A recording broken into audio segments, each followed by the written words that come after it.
your girl Fathom DJ in the building. I am preparing for 2 events this weekend, and I thought I'd just do a quick run through of my current smaller DJ setup. It's totally mobile.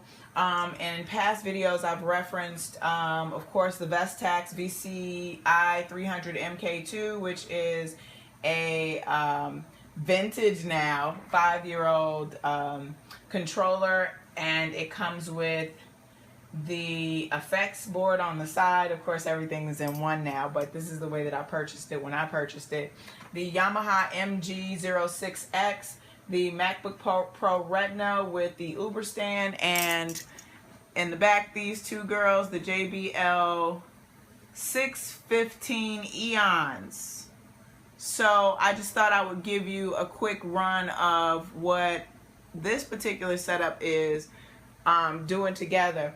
Everything is already connected here. I am using 1/4 inch ends to the 1 and 2 channels and mic XLR outs to the JBL speakers. The track that I was just playing, I'm gonna start it up again just to give you a little bit. A little bit. Good morning, love. Sean Ali, one of my newer acquaintances and colleagues, doing some work with him currently, about to put out a track. But anyway, so this is the MK2 VCI 300, and this is the controller that I've been using for consistently now for at least the past 3 years. I didn't use it as much unless a gig required it. I have other setups depending on what's required of the gig and, you know, what kind of presence I need to have and what I need to do.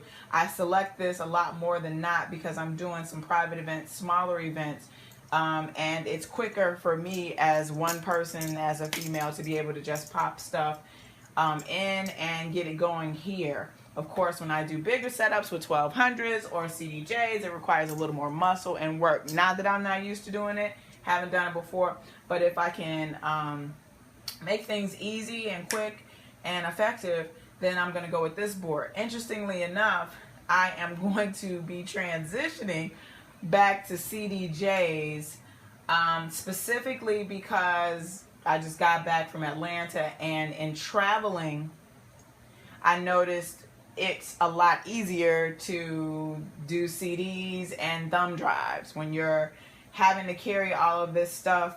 And traveling, it could be a little tricky, opening everything and letting, you know, TSA go through your stuff. And also because of the fact that I want to use an isolator with my setup, and I'd rather have the isolator and the CDJs and maybe Scratch Live if I decide to go that route, over carrying all of this stuff and then adding the isolator. So anyway, got my effects, got the mixer, and everything's pumping out. I'm going to do 2 quick tracks just so you get an opportunity to hear the sound quality. I'm not going to go really loud, but I want you to be able to see the difference in the sound based on the type of genre that I'm going to play. So Drake the Motto is one of, it's not a newer track, but it's one of my favorites to rock. So of course I got the effects on right now, so I'm going to turn, I'm going to turn the effects off.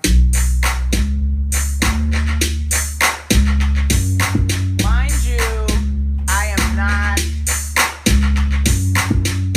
my levels are down, there's no reds, everything behind the JBL are at half. You can hear a lot of the bottom. If I'm not mistaken, you probably can feel it. Maybe the camera's shaking a little bit.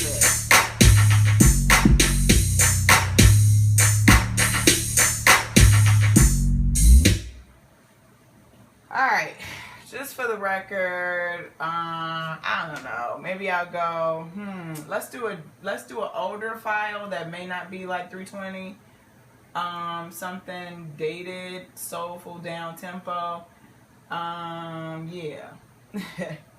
We're gonna go Warm Weather, Pieces of a Dream, just to give you a idea sound wise what you're getting.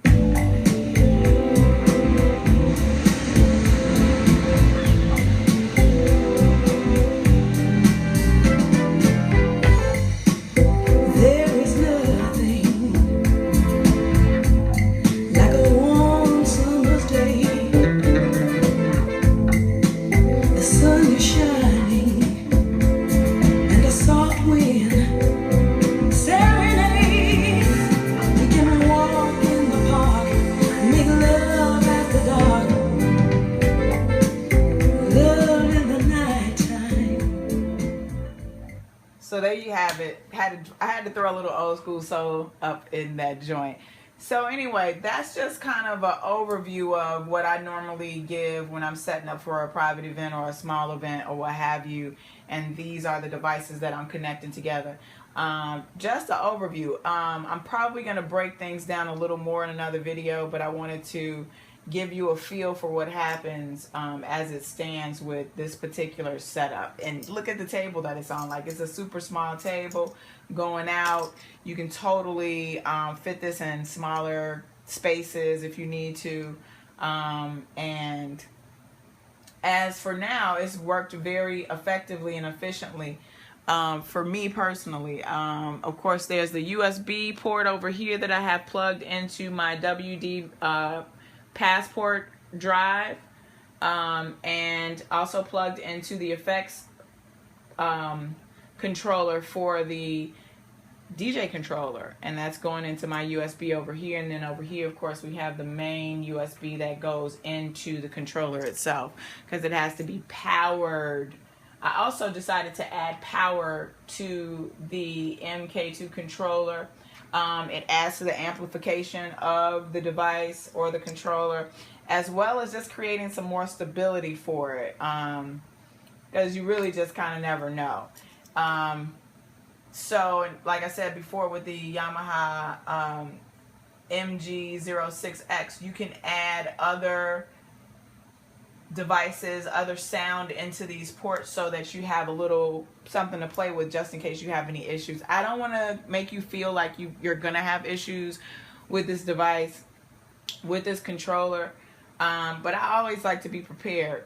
Maybe overly so, but I'd rather be prepared with something just in case. So like for the event that I'm doing on Sunday, I'm probably gonna burn out a couple CDs so that if I have any issues, I can pop something in and play. But you know, that's all in the sound check. It's all in early arrival. It's all in, you know, being able to understand and know your equipment so that you can properly set it up and do a sound check.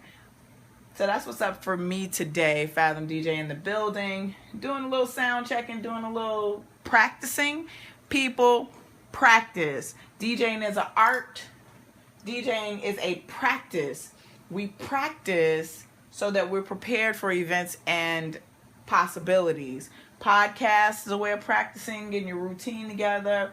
A lot of folks may be really kind of not taking DJing seriously. For those of us who have tenure, for those of us who have been doing this for a little bit, you know, some of us have gotten a little lazy. I don't really like to use that word. But for the sake of understanding that there's professionalism involved in the study and the practice of DJing, that's part of the reason why I'm doing this video. So you get the equipment, you get the brands of the equipment, which could be an expensive investment. As you can tell, regardless of how small and tiny they are investments. And just to give you an overview of what for professionalism's sake you're getting, these are quality pieces of equipment that are being used by a professional. And it is important to state that, because though they, you know, kind of look, oh, it's cool, it looks like, I remember somebody saying, it looks like candy, it looks like a toy. It's really not.